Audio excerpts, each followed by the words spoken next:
Minerva, and this video is a sew-along for the Simplicity 8462 pattern. This is a really cute 1940s vintage suit. It's a skirt in little bolero blazer type of jacket, and it also includes a little blouse, so it's a complete set, complete outfit. And what I really love about this one, apart from the fact that it's actually vintage, you know, it's a vintage pattern. So apart from that feature, which is obviously very cool, the other thing that I really love about this pattern is the fact that it's actually 3-in-1. So yes, you get a whole outfit. You also get 3 separate pieces that you can wear on their own. You also have the little jacket bolero in 2 different arm lengths. So you have a 3/4 sleeve and a full length long sleeve, so that's really cute as well. As for our fabric, we've gone with a poly viscose suiting fabric. This is a stretch woven fabric, so it has a little bit of a stretch to it. It has a nice structure, but it's also still quite light and very comfortable to wear. I've gone for the color mocha brown, and this is the Tropical Pablo Mid Brown suiting fabric. You'll also need some matching thread. Obviously, we're using Gutermann. We have a service on our website. Whenever you buy fabric, there is a little checkbox that you can click that says, I want matching thread. And then we will get you the exact same shade of thread, or the closest that we can possibly find, and that will be included in your order, and you don't have to go out looking for what color thread matches that fabric. I'm going to be using thread number 815 for the browns, so for the bolero and for the skirt, but I also have 1 spool of number 800, which is white, and that will be for our blouse. For a skirt, we're also going to need a zipper. I'm using the YKK nylon closed end dress zip. This measures 17.5 centimeters and is in the color mid brown. Other things we will need for the skirt are some hook and eye fastenings. I'm using the Hemline brand here in the color silver. Then for the bolero, we are going to need some shoulder pads, and I'm using the Hemline covered foam set in shoulder pads in color white. The lining fabric that you need for the bolero, we have gone with some woven jacquard lining fabric in the color beige. Well, the patterns are really pretty. Then for our little blouse, the fabric that I'm using is the cotton lawn fabric in white, and this fabric is so easy to work with. It was such a dream. It has a little bit of stretch to it, which I think makes it so comfortable. For the buttons, we are using the Hemline tortoise shell buttons in the color beige. These have 1.5 centimeter diameter, which is important. Even if you want to use your own buttons from your stash or something, make sure that they measure 1.5 centimeters. You will need 7 of them, but obviously these little boxes come in sets of 10, which is actually quite handy because you might lose a button, you know, here and there in the wash or something, and over time, and it's just nice to have a backup. And last but not least, we are also going to be needing some interfacing for a few parts. So there's going to be some for the bolero, there's going to be some for the skirt, and there's also going to be some in the blouse. So we're going to be using the Vlieseline F220 lightweight interfacing in the color white, and I will link everything that I just mentioned in the description, so you can buy it all in one go if you want. You can also get the same fabrics but in different colors if that's more up your street. So that is it for all of our materials for now. If you're not ready to sew just yet, that's okay. You can save this video for later so you can watch it whenever your items arrive and when you've gathered all of the things that you need. So I'm gonna go get started, and I will meet you back here when we're done. Once you've cut out all the paper pattern pieces, you can start cutting out the fabric. We will start with the blouse, so lay out your fabric and place pattern pieces 1, 2, and 4 as specified in each piece. You can always consult the instructions for this, but here I am placing piece 1 on the fold, piece 4 on a diagonal, so it's cut on the bias, and piece 2 in the leftover space. Using pattern piece 3, cut out the interfacing for the back piece. We can then start to mark out all the pieces in preparation for sewing. I am transferring all the markings on the pattern onto the fabric using a heat erasable pen and small scissors to cut out the notches on the seam allowance. I also found a ruler to be helpful in copying the lines for the center tucks. This part is crucial to get perfectly straight and crisp tucks. To make the long tucks in the front of the blouse, bring the broken lines together on the outside of the fabric, then stitch along those lines. Then we have to press the tucks flat, making sure the stitching is in the center of the tuck. To do this, I first pinned the tucks in the right position and then carefully pressed them. Next, we are going to stay stitch the neck edge around 6 millimeters or 1/4 of an inch from the edge of the fabric. The instructions say to baste across the tucks on the lower edge, but I used a wide stitch on my sewing machine to achieve this. To make the short tucks at the bottom, we will pin the broken lines together on the wrong side, matching the small dots. Stitch along those lines, making sure to backstitch at the ends for reinforcement. We can then press those tucks toward the center. After that, baste across the lower edge again.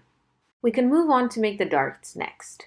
Bring the lines together on the wrong side and stitch, then press them down. Next, we are going to work on the back pieces. First, we will stay stitch the neck edges at 6 millimeters or 1/4 of an inch from the edge, starting at the shoulder seam in the direction of the center back. After that, we can apply the interfacing to the wrong sides of the back pieces, making sure the outer edges are even, following the interfacing manufacturer's instructions. For this flieseline, it's 8 seconds on medium heat.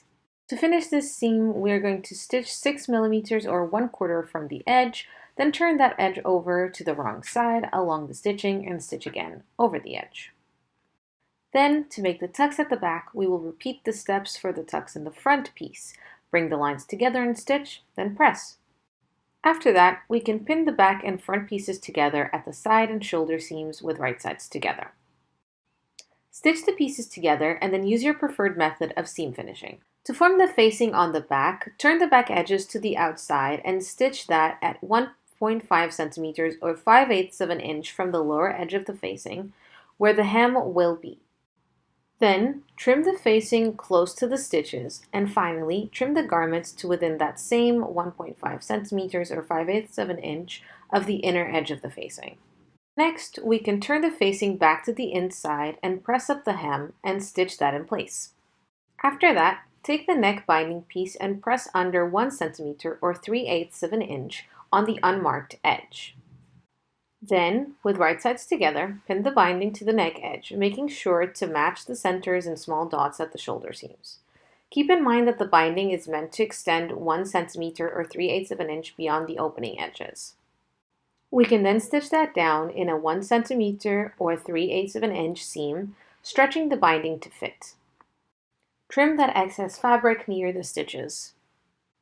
Now, we can press the binding out, making sure we're pressing the seam toward the binding.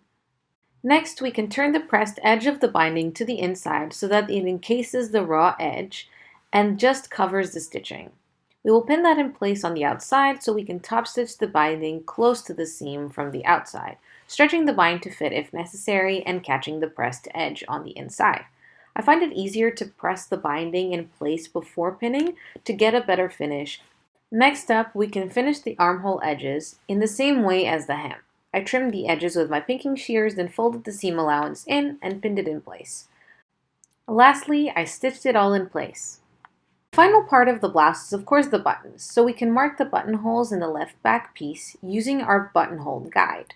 To make sure my guide doesn't budge, I find it helpful to pin it at the top or bottom edge and then fold the piece down as I mark each buttonhole. You can use your sewing machine to make the buttonholes. Normally they will provide a buttonhole foot and have specific settings, so double check your machine's instruction manual for this. When we finished all the buttonholes, we can lap the left back piece on the right one, pinning at the top and bottom edges for extra security, and use the buttonholes themselves as a guide for marking over the button's placement. Sew the buttons and the blouse is all done. To get started on the skirt, we will cut out all the paper patterns and place them on top of the fabric. We will be using pieces 6 and 7.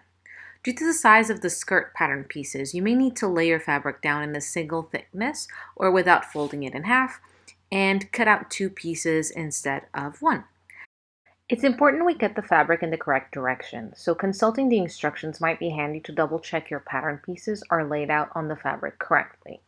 When all the pieces have been cut, we can mark the fabric according to the pattern.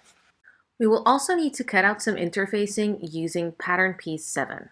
First step is to stay stitch the upper edges of the skirt 1.3 centimeters or half an inch from the right to the left on the wrong side.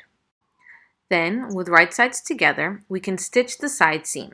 However, on the left side, we will only sew from the lower edge up to the notch and make sure to backstitch to reinforce that seam.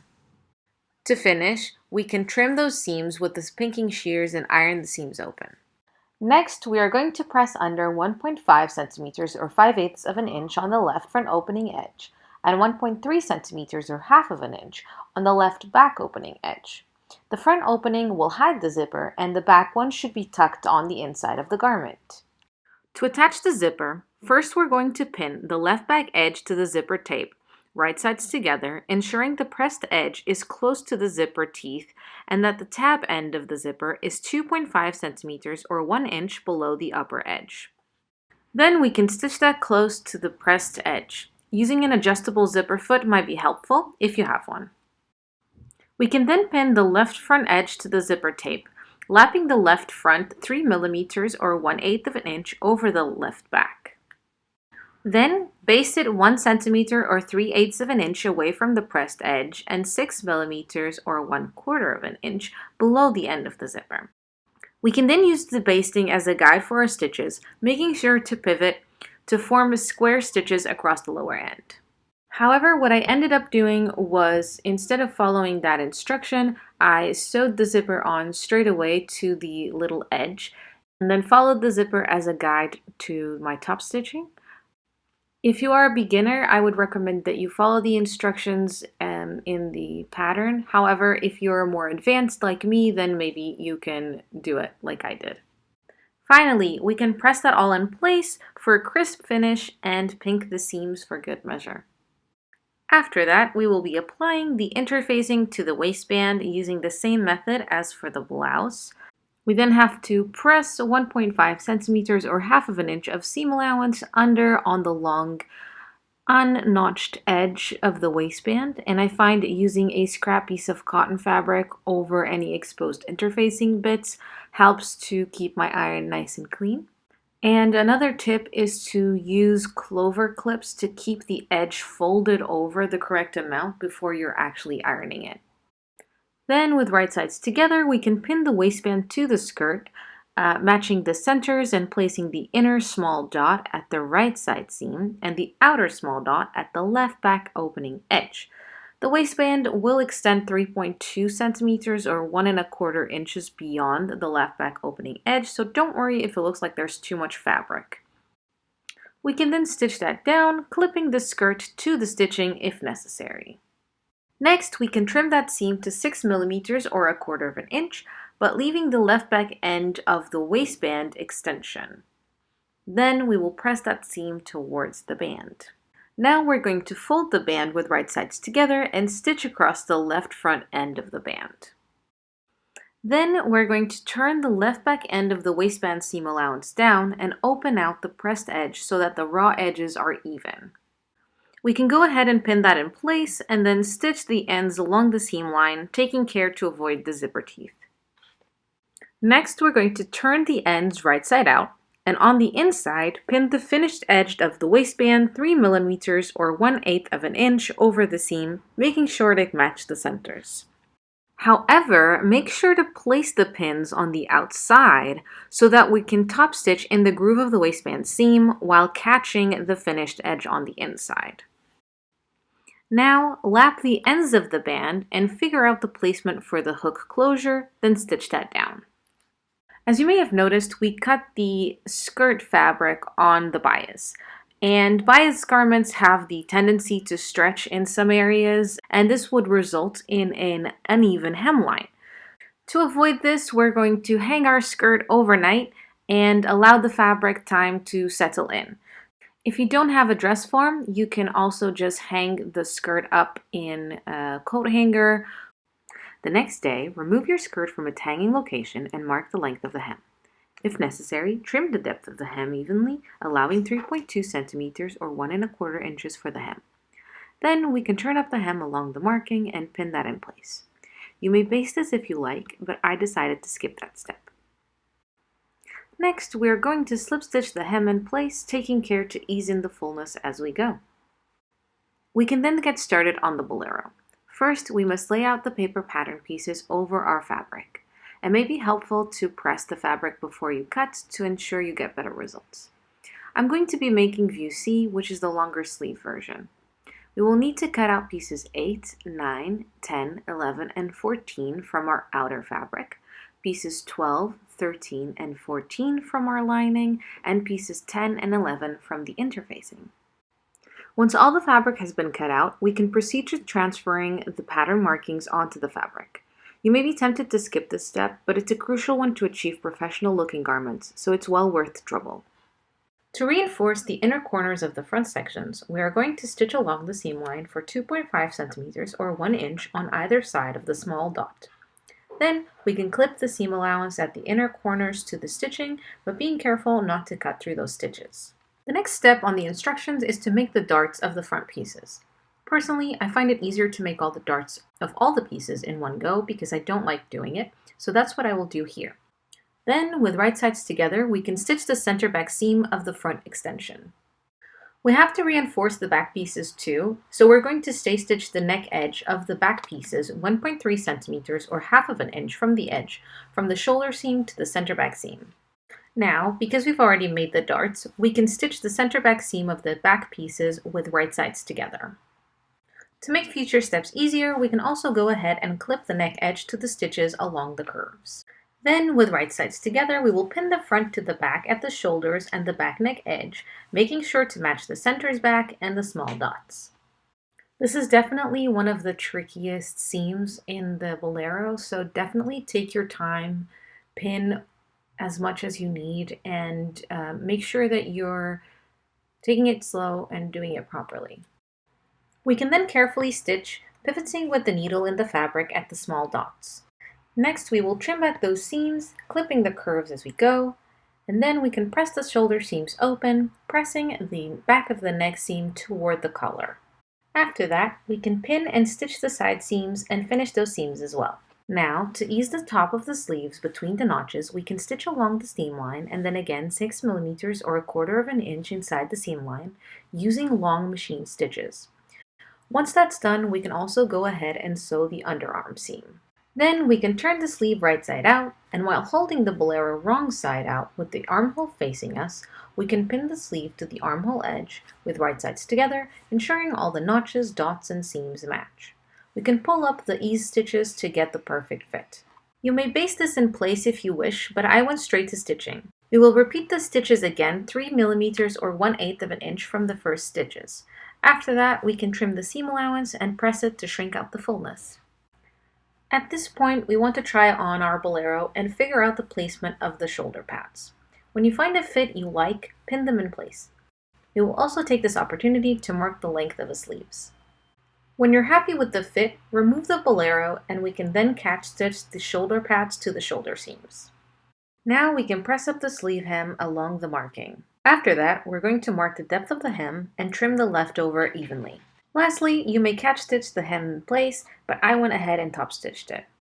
Next, the instructions tell us to apply the interfacing to our front facings, but I went ahead and applied it to the back facing piece as well to make things easier later. Just like we did with the front pieces, we're going to reinforce and clip the inner corners of the facings and also stitch along the inner curves 1.3 centimeters or half of an inch from the raw edge. Then we can stitch the center back seam as well as the facing sections at side seams, ensuring that the double notches on the back are in the uppermost position. Lastly, trim the seam allowance and press. To make the pleat on the back lining piece, we'll bring the broken lines together on the wrong side and stitch. Then we'll press the pleat to one side.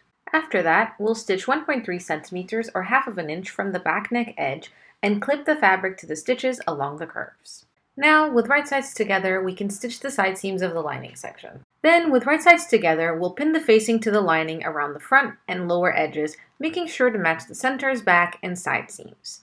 Next, we'll stitch, leaving an opening in the back facing that needs to be wide enough to later turn the bolero right side out. Lastly, we can clip the curves and press the seam towards the lining. After that, we'll stitch the sleeve lining sections just like the outer sleeves, omitting the sleeve hems, and then sew the sleeves to the bolero lining, and with right sides together, we'll pin the front lining to the back lining at the shoulders and back neck edge, matching the centers back and small dots. Then we can stitch that exactly the same as we did from the front pieces and finish it exactly in the same way. Now, with right sides together, we will pin the facing to the bolero along the neck and front edges to the double notches, making sure to match the center back seams and the small dots at the outer corners of the collar and the lapel. Then we can hand baste the outer edges of the collar between the double notches, working our basting stitches from the center back to the double notches and easing in the front facing to fit. Next, we're going to stitch as basted, starting at the center back towards the double notches and overlapping a few stitches at the center back. Remember to pivot with the needle in the fabric at the small dots at the inner corners. To reinforce the stitches at the inner corners, we'll stitch that again over the first stitches. After that, we can trim the seam allowance and clip the curves, avoiding the stitches. Our next step is to understitch the collar and lapel edges to within 2.5 centimeters or 1 inch of the double notches. Understitching is a kind of finish that keeps the facing or lining from rolling toward the outside, like stop stitching would, but without any stitches being visible from the outside. It may be helpful to have some practice on scrap fabrics before you try it on the final piece. So, to understitch, we'll start by pressing the facing and seam allowance away from the garment. Then we stitch through the facing and seam allowance only as close to the seam as possible. Now, with right sides together, we can pin the remaining raw edges of the facing to the bolero and stitch. Then we'll trim the seam allowance and clip the curves. After that, we can finally turn the bolero right side out through the opening in the back facing and press. We can also loosely tack the back neck seams of the bolero and lining together and slip stitch the opening in the lining closed. To finish the sleeves, from the outside we will pin the lining and the sleeves together approximately 12.5 centimeters or 5 inches above the hem, making sure to match the seams. Then we'll trim the lining so that it's 1.3 centimeters or half of an inch longer than the lower edge of the sleeve. Next, we can press under 1.3 centimeters or half of an inch on the lower edge of the sleeve lining and slip stitch the pressed edge of the lining 2.5 centimeters or 1 inch above the lower edge of the sleeve. Lastly, remove the pins, allow the lining to drop, and enjoy your new outfit.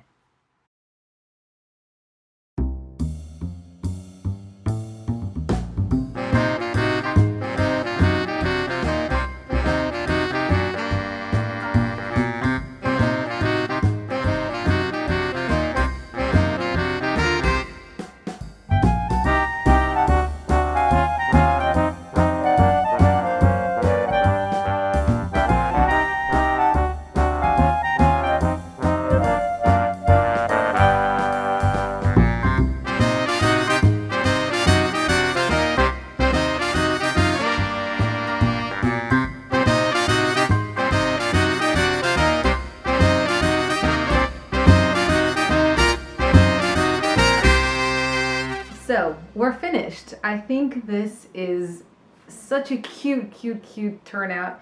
It fits like a glove on me, at least. I think the blouse is definitely something that you're gonna get a lot of wear out of, especially if you go for a neutral color like a white, like I did, because obviously, yes, this has some vintage vibes, but you could wear this with jeans, you could wear this with shorts, you could wear this under other dresses, you could really wear this with a lot of other things, and I think that it is just such a cute blouse. Yeah, I definitely had a lot of fun making this, obviously because there's 3 pieces and especially the bolero has a lot of structure in it, so I think this is a bit of a longer project, so it's not something that you can quickly whip up in an afternoon, definitely. If you have any questions or any observations or anything that you want to talk to us about, make sure to leave those comments down below and we will get back to you as soon as we possibly can, and we will try to help as much as we possibly can as well. We have a really cool feature on our website which is that you can create your own account and you can use it to connect with other sewists around the world that are interested in the same things as you. You can see what fabrics they used, you can see what patterns they used, you can post your own